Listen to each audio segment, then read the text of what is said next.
Welcome to the Rusted Garden. Today I want to talk about prevention, spraying to keep disease and pests out of your garden. It may not be the most exciting video, but it's really important. And before we even get to talking about diseases in future videos, the most important thing that you can do is anytime that you're using a new spray, be it copper fungicide, Serenade, which I'm starting now, Neem Oil and soap, or anything in your garden, always test spray. There will be occasions where you get a spray, you make it, you follow it, you use what's online, it works for 99% people, but for some reason it burns out your plants. So this is how I do a test spray. There's two ways to do it. Sometimes I go in the garden, and for instance, I'm just starting using copper fungicide pretty regularly this year. So I make up a batch, follow the instructions, and I would spray some leaves in the garden, but in this year actually, I've been growing test tomatoes, and this tomato is a little lacking in nutrients because it's growing in a cup. But this got sprayed with the copper fungicide. Today's June 6th. This was sprayed on 5/26. Basically, anytime you add a new spray, spray your plant, a portion of it, wait 48 hours and look for damage. So on here, this was set in the sun right after spraying the copper fungicide or fungicide. I waited 48 hours and it was 1 ounce per gallon. So always write down how you're setting up your sprays. And then when you take a look at this plant, there was no damage to it. Everything looked perfectly fine. So if I wanted to use copper spray on my tomato plants, this mix of 1 ounce per gallon would work fine. I'm going to be using the copper spray on my grapes, which I test sprayed a couple of leaves, same thing, no damage. And I'm also going to use it for when powdery mildew shows up in the garden. Powdery mildew always comes to my garden. So one strategy you should do is write down when disease and pests show up in your garden and start spraying in a way to prevent them about 2 weeks before they show up in your area. So if I do get powdery mildew, copper actually kills off the powdery mildew. I've done other videos on using baking soda. Baking soda prevents the fungus from getting established, but the copper is supposed to actually kill it off. So I'm going to have that available if needed. This is another product that I'm using for the first time. After researching it, I felt like it's a pretty safe product. And I'm going to be using this mostly on my tomatoes and my squash and zucchini to keep disease from getting on there. And this is basically a spray that puts bacillus, and I think it's subtilis, I don't know, but it's microorganisms or it's bacteria, it's good stuff that is alive in here that gets sprayed onto your plant.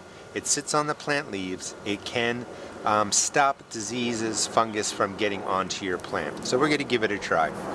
The way that I tested it again was spraying right on the tomato plant, you know, besides some purple in here because again this is growing in a cup.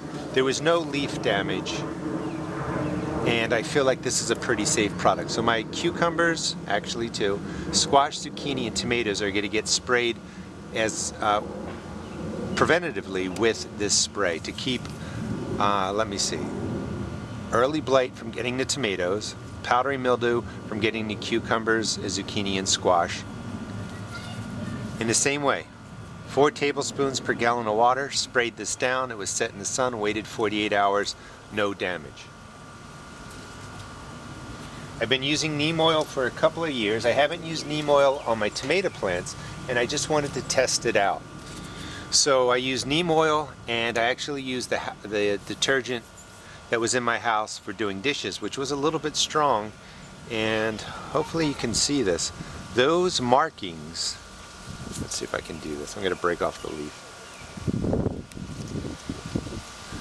Those dark markings right on there came after I sprayed the soap and neem oil onto my plant leaf. So what that told me is that the soap concentration or the soap type was really too strong. So when a leaf gets oil on it, that's one stressor. Then when it gets soap on it, that's a second stressor. And those two stressors were really too much from this. It was a lot worse 2 days after, on the 29th of May. It's recovered okay. So what that told me was I needed to use a much more milder form of soap, and that's what I'm doing if I'm going to be spraying my tomato plants. Also keeping an eye on using that soap that was used to test spray on here. I'm not going to use that anymore. I went and got a much more milder soap the one that I used in the past. And again, this is neem oil.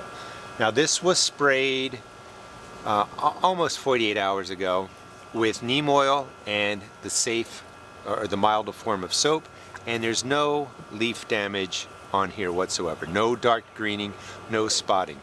So it's really important that you pay attention to spraying your plants with a test spray. No matter what you use, no matter what you hear from me, you read online, you get from other gardeners, always do a test spray. I have burned out lots of plant leaves by not doing that. I just mixed up a spray, sprayed it across my plants, and it caused damage.